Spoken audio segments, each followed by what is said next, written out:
Bonjour tout le monde, ici Antoine Dumais, vice-président de communication de l'AQPF et bienvenue à Registre familier, le balado où l'AQPF délaisse son registre standard et vous convie chaque semaine à sa table pour discuter culture, langue française et enseignement avec des acteurs et des actrices qui s'impliquent dans le monde de l'éducation.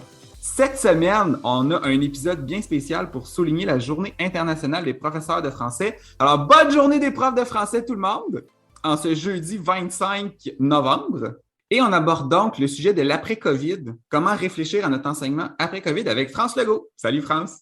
Bonjour! Alors, si vous êtes des habitués du balado de l'AQPF, vous avez probablement reconnu France avec qui on a fait notre premier épisode qui remonte à septembre pour la publication. Et pour ceux qui ne la connaissent pas, on va faire quand même une petite présentation.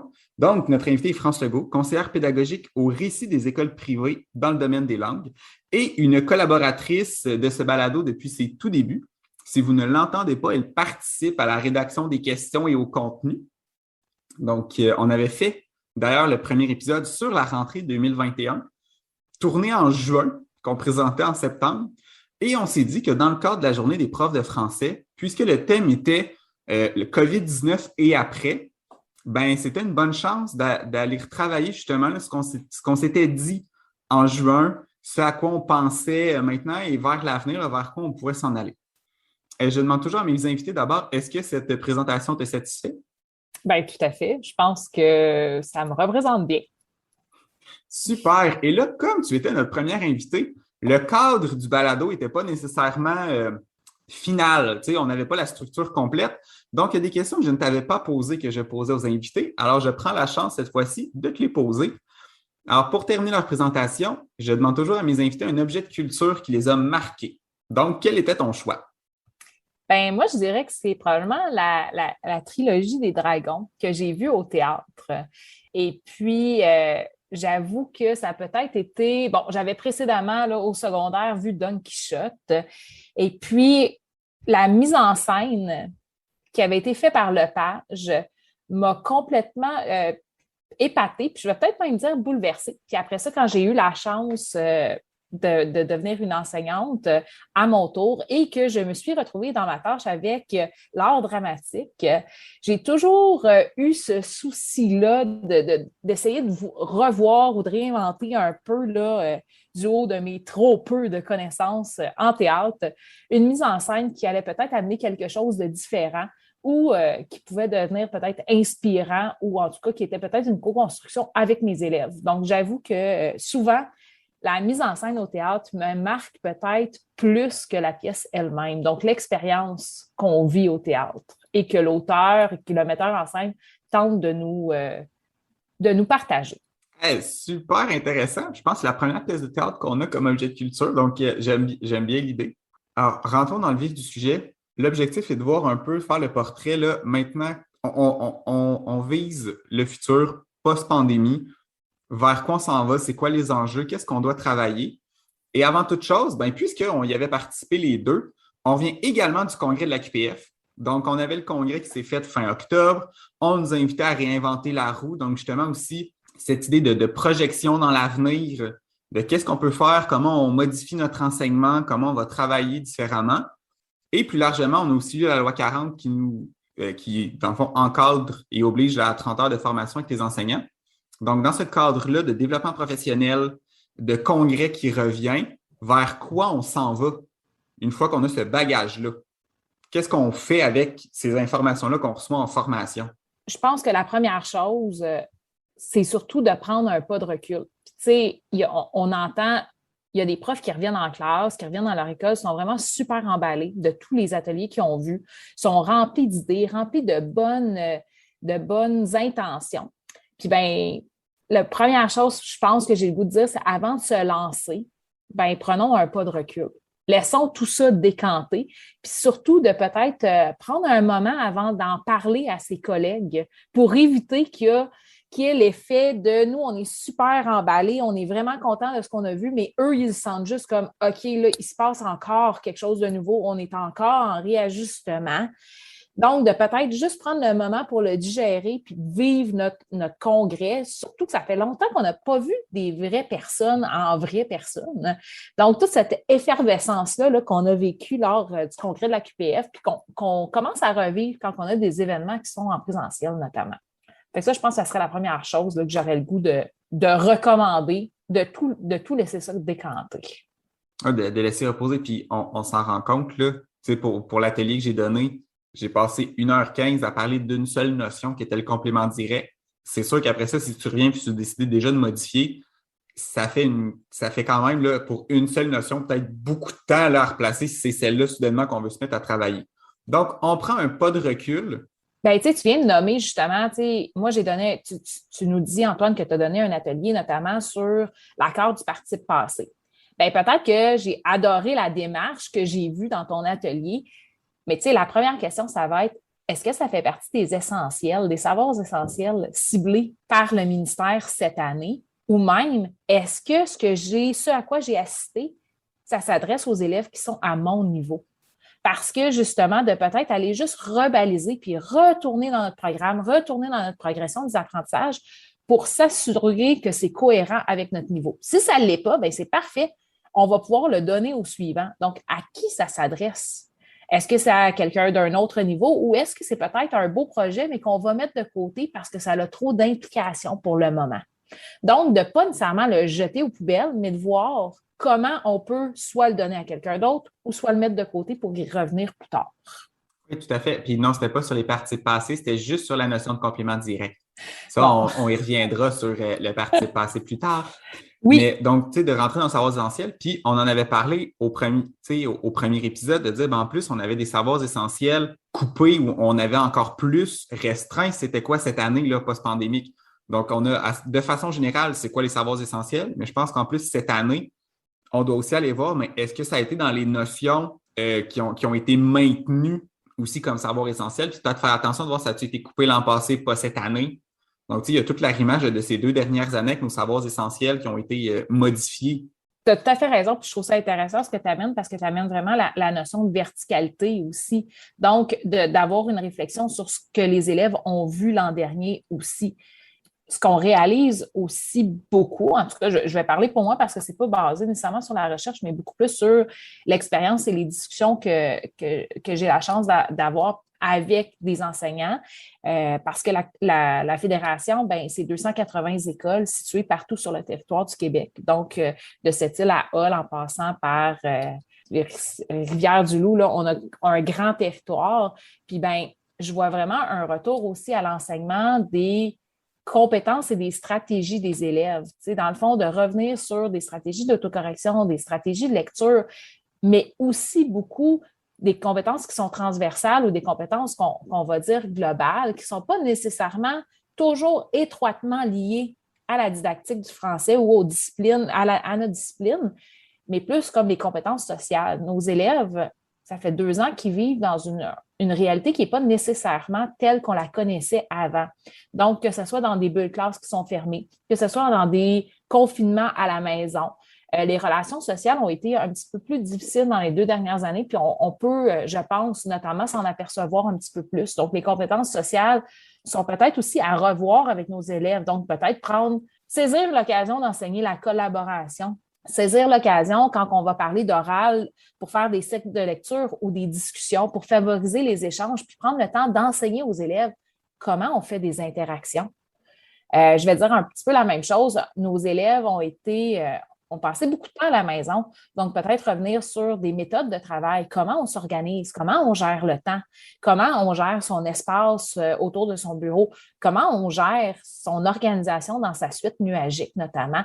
Donc, je sais que ça n'a pas l'air, on s'éloigne peut-être un petit peu du français, mais tout ça, c'est un peu interrelié, puis des fois, notre matière va servir de prétexte pour aller aider nos élèves puis investir du temps dans le développement de ces compétences-là. Puis les outils de stratégie, ben, on finit par leur gagner plus rapidement après ça parce que nos élèves sont plus efficients et sont plus efficaces aussi peut-être en classe. Oui, parce qu'on a beau vouloir enseigner certaines notions, même des stratégies d'écriture ou amorcer un cercle de lecture qui va être autant une stratégie qu'une évaluation, mais si à la base, il y a d'autres si émotionnellement, ils sont moins, tu sais, ils sont pas Oui, présents, ben c'est sûr qu'après ça, le travail, l'évaluation, les notions, ça va être plus complexe. Puis on le voit là avec un déconfinement. Là, on peut recommencer à voir les gens, mais en même temps, c'est aussi de réapprendre tout ce qui se passe socialement dans une classe là, où on retombe là vraiment à temps plein, à 30, 32, puis 36. à devoir concilier ça, là, puis rechanger de Oui. groupe de temps en temps parce qu'on n'est plus nécessairement dans bulle classe. Donc, c'est quand même quelque chose. Nos réflexes sont moins là qui pouvaient Bien, l'être il y a 2 ans. tout à fait, tu sais, puis même pendant les battements ou les récréations, là, l'année dernière, les gens étaient souvent confinés dans le même local. Donc, même cette gestion-là des déplacements dans les corridors, les allers-retours à la cafétéria et autres, on est vraiment en mouvement en ce moment. Donc, tout cet aspect social-là, on peut constater aussi qu'on a des élèves qui sont peut-être un peu moins motivés, que la pandémie a peut-être creusé le fossé qu'on a entre certains élèves. Donc, de peut-être prendre le temps de s'assurer que les activités qu'on propose à nos élèves, ben, sont signifiantes, puis ils ont été réfléchis notamment à l'aide de la planification en rebours. Puis je sais qu'il y a eu un balado qui a été fait là, sur tout ce qui était la planification, là, Antoine. Là. Donc, de vraiment revoir comment on planifie nos activités pour proposer, pas que ça soit nécessairement des gros projets, mais que ça fasse du sens pour nos élèves, que ça se rattache à quelque chose de peut-être plus concret aussi. Oui, fait que je peux vous ramener à l'épisode 3 sur la séquence didactique avec Geneviève Messier et à l'épisode 5 sur tout ce qui est planification à rebours, intention d'apprentissage avec Léna Bergeron. 2 super épisodes. Puis oui, qui ramenaient aussi ces enjeux-là. Donc, oui, quoi enseigner, mais comment, à quel moment, c'est quoi l'intention derrière ça? Puis de partir carrément avec, bon, ben, on veut évaluer. À la base, aussi, c'est quoi mes critères, là? Oui, Donc, je projette, je veux évaluer quoi? À partir de là, c'est quoi les stratégies que je vais utiliser? Et de mettre aussi en contexte nos élèves. Donc, du moment que je sais qu'est-ce que je vais évaluer, ben, il faut que j'aille voir, je pense que mes élèves aussi sont rendus là. Donc, je vais avoir une idée du fossé, peut-être qui s'est créé ou pas, de leur situation actuelle pour être capable de mettre des balises qui sont précises, claires, puis qu'ils vont pouvoir atteindre. fait que, tu sais, dans le fond, tu es même en train d'ajouter une couche supplémentaire. Tu sais, c'est de prendre le temps d'aller valider les acquis de nos élèves, puis partir de là, c'est quoi leurs besoins, quels sont leurs besoins à eux, puis comment on va pouvoir construire. Fait que dans le fond, est-ce que les ateliers auxquels j'ai assisté peuvent m'aider à mieux soutenir les besoins différents de mes élèves en salle de classe? Puis là, maintenant que j'ai assisté à mes 2 journées de formation, bon, je prends un petit peu de temps quand même pour voir, et continuer aussi mon année, voir qu'est-ce qui peut se faire, comment, et faire le tri de qu'est-ce que je peux envoyer à mes collègues parce que c'est pas de mon niveau. Peut-être que je garde aussi pour les prochaines années si je change de tâche. Ben, Je tu sais, vais puis prévoir un peu mes élèves ressemblent à quoi. Oui, ouais, vas-y. tu dis aussi, tu sais, si je change de tâche, ou peut-être que ce que j'ai vu, c'est tellement un gros projet qu'en ce moment, j'en ai déjà assez, mais je vais le mettre de côté en me disant, je vais y revenir l'année prochaine. Pas maintenant, mais l'année prochaine, je serai plus prêt. Donc, de peut-être justement se faire une planification dans le temps, un échéancier en disant, moi, cette année, c'est ce que je change. Puis l'année prochaine, c'est ce que j'intégrerai. Donc, de peut-être le voir aussi là, avec un développement sur 2 ans, là, possiblement. Là. Oui, parce que des fois, il ne faut pas non plus se brusquer ou se mettre une espèce d'anxiété de performance, de dire tout va se rechanger maintenant. Là, maintenant, déjà qu'on sait que la situation a quand même tellement évolué qu'il a fallu souvent qu'on s'adapte. L'adaptation a été un mot quand même beaucoup utilisé. Là, il faut s'adapter, se réinventer. Oui. Donc, peut-être qu'il est rendu à ce point-ci de déjà s'obliger à se maintenir là-dedans. Oui, on peut se laisser quand même un peu de temps, mais ce qui nous amène aussi à un questionnement. Les projets que j'ajoute, les notions Ouais. que je veux plus travailler. On le répète à tous les épisodes, là, la progression, elle est surchargée, on manque de Ouais. temps pour être capable déjà de tout voir, mais là, qu'est-ce qu'on fait? Ben, tu vois, à mon sens, le temps, c'est pas quelque chose qui s'étire à l'infini. Donc, tout ce que j'entre dans ma nouvelle planification, je dois nécessairement identifier ce que ça va remplacer ou ce que je vais devoir éliminer. Parce que ça aussi, on le voit, on va dans des congrès, on s'inspire, on rajoute, ouais, mais juste ça un petit peu, je vais squeezer ça un petit peu plus, ça va rentrer là. Mais c'est là où on devient hyper fatigué et nos élèves aussi. Je pense que la pandémie, ça, c'est quelque chose que ça nous a apporté, c'est qu'on a tous un peu ralenti. Notre rythme de vie a tous un peu ralenti. Je ne dis pas qu'on a moins travaillé, loin de là, mais on a eu un peu moins d'activité sociale. Les enfants ont eu un peu moins d'activités aussi parascolaires. Donc, on a tous peut-être changé un petit peu notre rythme de vie. Puis, ben, la dernière chose que je pense qui serait souhaitable, c'est de retourner dans cette rapidité-là dans laquelle on était. Donc, de garder le temps qu'on a en ce moment, pas pour en mettre plus, mais pour peut-être mieux connaître nos élèves, puis leur laisser le temps d'apprendre, de faire des erreurs et de se reprendre. Donc, chaque chose qu'on va intégrer, on va devoir faire sortir autre chose de notre horaire et de notre planification. Donc, peut-être se demander, ben, qu'est-ce que ça remplace ou qu'est-ce que ça bonifie? Puis, tu sais, l'autre élément aussi, c'est comment je peux arrimer peut-être, moi, ce que j'appelle les coups doubles. Parce que tu l'as dit, dans le fond, l'atelier que toi, tu as donné était spécifique sur un sujet. C'est ce qu'on peut constater souvent. Quand on va dans un congrès, c'est souvent un buffet. Un buffet de plein de petits sujets. Les personnes qui ont travaillé sur ces sujets-là, ben, eux, ils ont leur vision qui est souvent très spécifique. Donc, comment nous, comme profs, on peut intégrer ce contenu-là, puis aller ensuite arrimer peut-être d'autres compétences pour faire les coups doubles ou les coups triples. Donc, si je travaille ça en grammaire, comment je vais l'intégrer dans une écriture? Est-ce que cette écriture-là pourrait aussi être une question qui cible une de mes 4 dimensions de la lecture?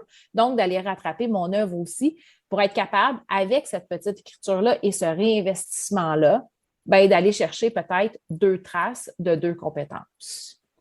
Oui, effectivement, c'est ça. Fait que c'est de modifier, mais aussi de travailler vraiment à l'arrimage. Puis on le voit, il y avait quand même aussi quelques ateliers qui étaient justement là, comment réinvestir des notions en écriture, comment arrimer lecture et écriture ensemble, comment travailler l'oral au service de. Donc, on voit aussi cette intention-là là, d'aller chercher cette articulation-là de plus en plus présente entre nos compétences, entre les notions, pour faire un apprentissage ou un enseignement, mais en même temps, les consolider sur toutes nos sphères, là, compréhension puis production orale et écrite en même temps.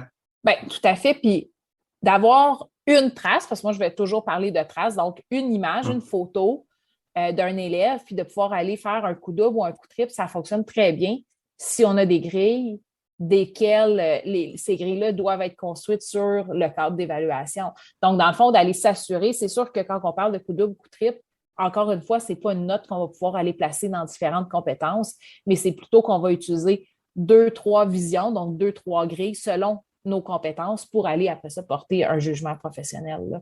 Donc, cette écriture-là ou cette tâche-là qui va avoir été réalisée par les élèves, c'est comme ça qu'on va arriver à en faire un coup double ou un coup triple, dépendamment. Oui, à quel point on arrive à arrimer des Oui, notions tout à au fait. travers de cette tâche-là Oui, d'écriture, de lecture ou d'oral. tout à fait. Ben, ça peut être la même chose, travailler à l'oral, la justification grammaticale. Là. Tout à fait. C'est à l'oral, c'est toutes nos notions qu'on va avoir vues, mais c'est aussi être capable à l'oral d'articuler comme il faut notre pensée. Donc, au-delà de juste le verbaliser, comment je le dis, est-ce que j'ai toutes mes informations, le bon on peut aller aussi jouer Tout à là-dessus, puis fait. on va quand même aller joindre 2 compétences qui, d'habitude, on veut joindre grammaire et écriture, là, Oui, mais on peut quand même aller jouer sur d'autres tableaux bien, tout en à même fait. temps. Selon les objets de l'oral qu'on va avoir ciblés, on va pouvoir faire un coup double, notamment avec ça. Tout à fait. Donc, pour poursuivre un peu sur la thématique qui est de la journée des profs de français, qui est la COVID-19 et après, on va un peu se poser les questions. Ben là, après s'être adapté pendant 1 an et demi, 2 ans, il y a quand même là, nos pratiques ont changé, on a davantage d'outils qu'on utilise. Qu'est-ce qu'on va conserver de cette période-là pour poursuivre notre enseignement? Donc, qu'est-ce qui va se maintenir dans les prochaines années, à ton avis? Puis, est-ce qu'il y a des éléments sur lesquels on pourrait aussi ne pas revenir? Tu sais, puis laisser ça dans cette période de Sombre. l'histoire. Oui, de cette Cette période période. sombre et Ben, en tu sais, distance de l'histoire. oui, ben tu sais, je pense que le fait que nos élèves étaient moins en présentiel puis qu'on était moins là pour les suivre, ça l'a peut-être mis en lumière certaines pratiques sur lesquelles on mettait peut-être pas nécessairement tout le temps beaucoup d'importance, notamment tout l'accompagnement de l'autonomie, d'enseignement de stratégie, que ce soit les stratégies d'études, les stratégies de planification d'une écriture, les stratégies d'autocorrection, les stratégies de lecture, les stratégies, tout ce qui est les compétences aussi émotionnelles, donc les stratégies qui vont venir peut-être aussi soutenir tout ce qui est fonction exécutive, donc se mettre à la tâche. Comment on se met à la tâche? La gestion de l'inhibition. Je pense que cet enseignement-là, on la faisait un petit peu chacun de notre côté, mais un peu comme le bon nous semblait. On n'avait pas nécessairement un vocabulaire qui était commun dans nos écoles. Donc, je pense que cet enseignement là, de tout ce qui est de stratégie, le développement des compétences plus globales, devrait rester dans nos écoles parce que la pandémie nous a vraiment ouvert les yeux sur certaines lacunes qu'on avait, que ce soit même comment on s'installe pour étudier, où on s'installe dans une maison pour étudier. Donc, tous ces éléments-là là, qui ont été mis en lumière avec la pandémie parce que nos élèves n'étaient pas près de nous. Donc, on avait une certaine distance, puis qu'on n'avait pas le choix de leur donner de l'autonomie, bien, je pense que ça, quelque part, on devrait y accorder plus de temps en classe. Puis là, bien, nécessairement, si on accorde plus de temps, je sais que tu me vois venir, si on accorde plus de temps à l'enseignement de ces stratégies-là, au développement des compétences globales, bien, il faut qu'on coupe ailleurs.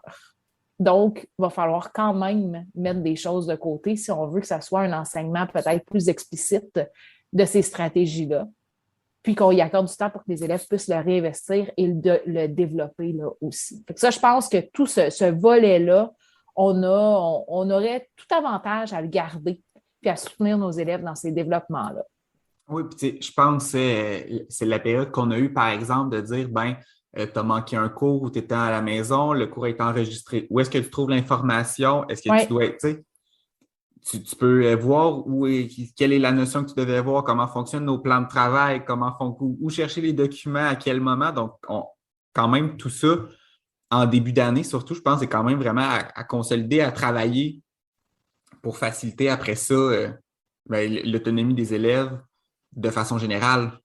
Tout à fait. Puis, je pense aussi que ça l'a mis en lumière, peut-être au secondaire, le fait que les élèves ont 7, 8 enseignants différents.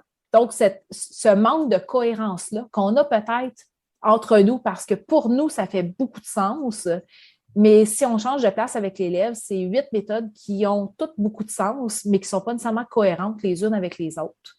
Donc, je pense que de s'asseoir puis de discuter en équipe matière d'abord, puis en équipe école, peut-être en équipe niveau, pour voir c'est quoi le point de vue de l'élève, bien, ça aussi, ça fait beaucoup de sens. Puis, tu sais, je pense que ça nous amène au deuxième point qui est nos pratiques en matière de gestion du numérique.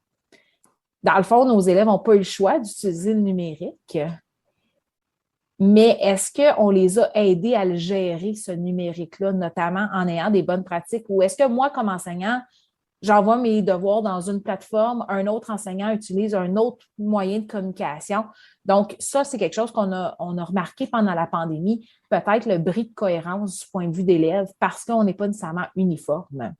Fait que je pense que l'uniformité entre les enseignants, ça a été mis en lumière par le numérique en partie. Donc, ça va amener cette réflexion-là. Puis, bien, tout ce qui est numérique, bien, on sait aussi que dans le nouveau référentiel des compétences professionnelles, le numérique est maintenant transversal. Donc, les enseignants doivent maîtriser le numérique. On doit accompagner nos élèves aussi dans cette utilisation-là parce qu'il a été fort utile pendant la pandémie. Puis, je disais, tu vois, dernièrement, que le rapport du portrait des usages du numérique dans les écoles québécoises qui est sorti en 2021 signalait qu'il y avait en moyenne 0,6 appareils par élève dans les écoles secondaires publiques et privées. Donc, on peut dire que c'est omniprésent. C'est peut-être à nous, comme enseignants, de choisir l'utilisation qu'on en fait. Puis je dis souvent à mon prof, est-ce que ça a une valeur ajoutée? Si on est juste en remplacement du papier, bien, peut-être que ça fait juste créer une surcharge pour nos élèves.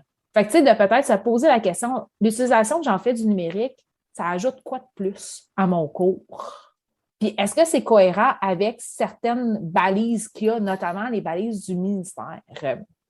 Puis, je donne un exemple, d'utiliser plein de plateformes pour faire des projets super cool, ça peut avoir de l'air vraiment intéressant. Toutefois, du point de vue de l'élève, à chaque fois que j'utilise une nouvelle plateforme, un nouveau logiciel, bien, je dois me l'approprier. Je tombe donc en surcharge cognitive.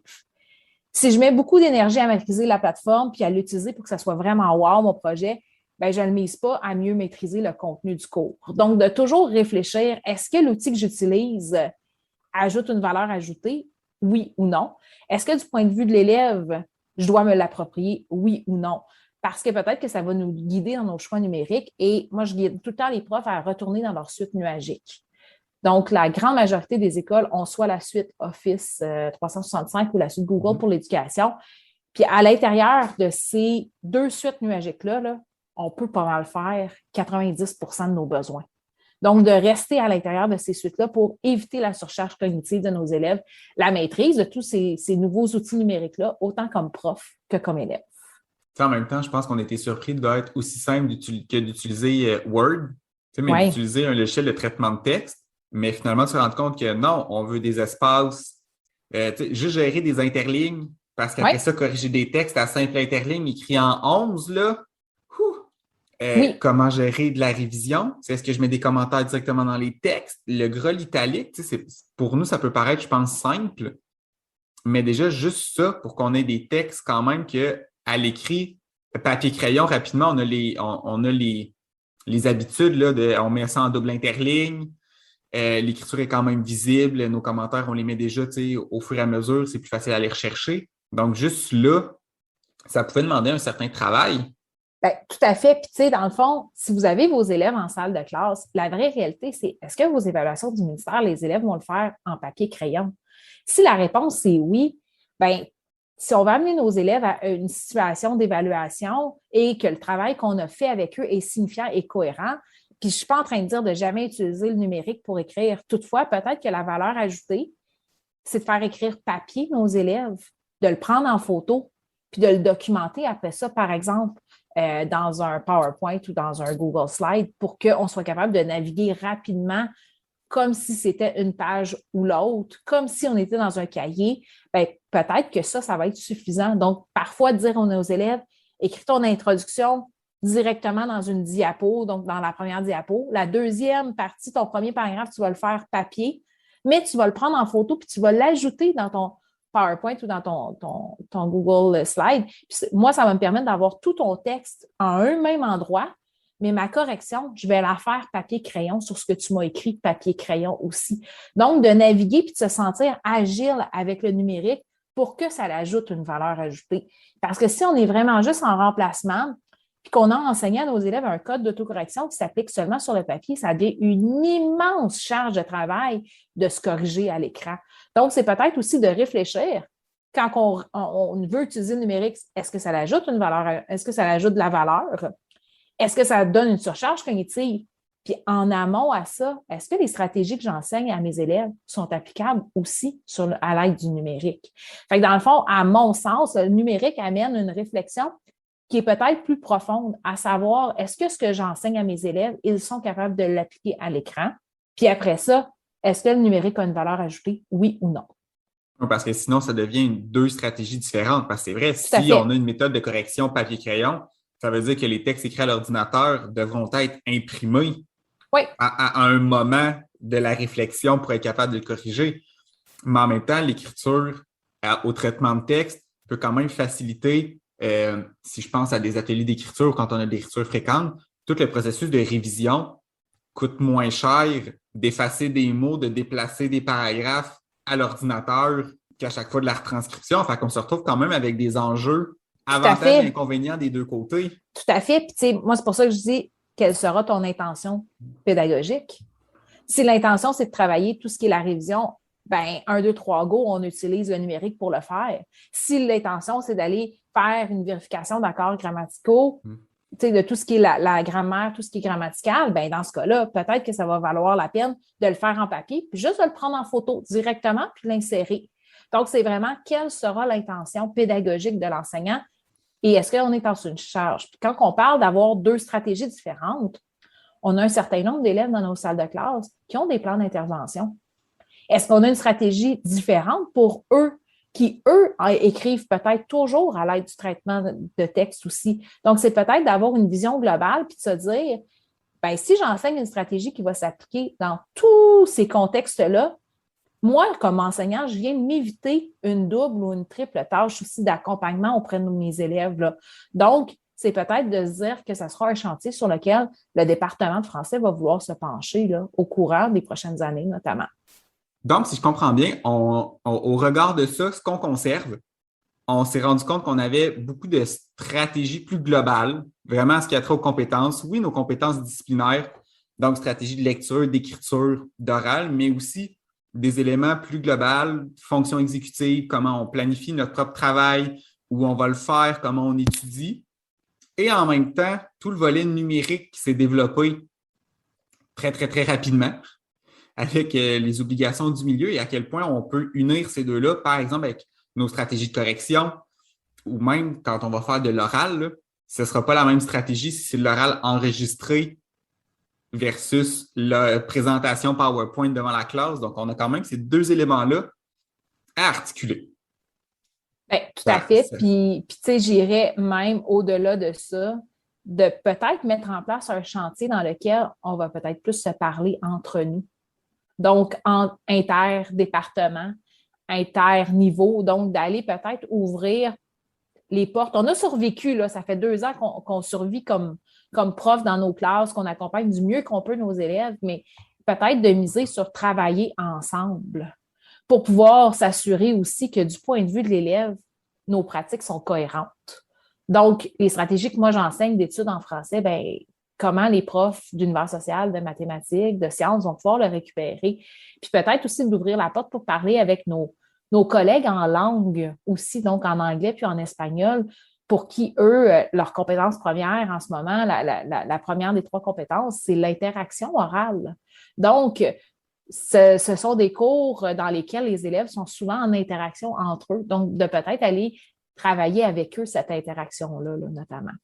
De peut-être aussi faire en sorte que ce qu'on a, je ne veux pas dire dispersé, mais d'aller voir aussi comment les autres matières peuvent soutenir le français, puis comment le français aussi peut le soutenir.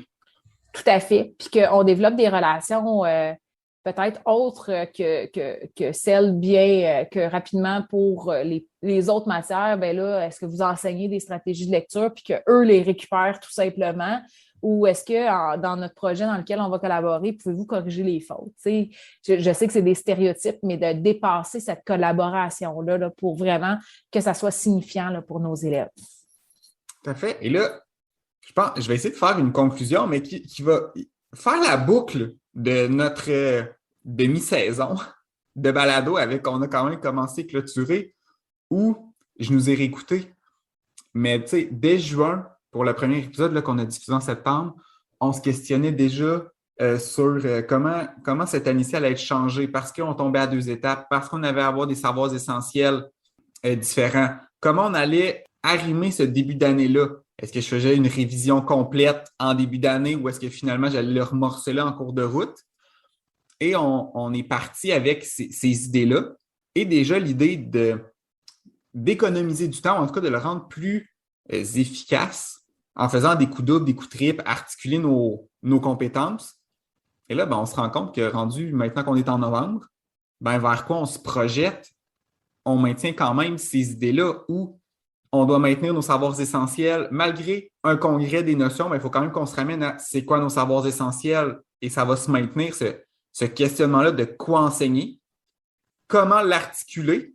Donc, une fois qu'on va avoir eu ces informations-là, comment j'arrime ça dans ma planification, qu'est-ce que j'enlève, qu'est-ce que je rajoute, qu'est-ce que je modifie, et toujours aussi avec nos compétences plus globales, de dire, ben, c'est l'enseignement des notions, oui, mais de nos fonctions exécutives, de nos stratégies en lecture, en écriture, en oral, et le numérique est là pour rester. Fait que je pense que ça ferait notre boucle de voici comment on a prévu notre rentrée, puis vers quoi on s'en va pour la fin de l'année, puis les prochaines.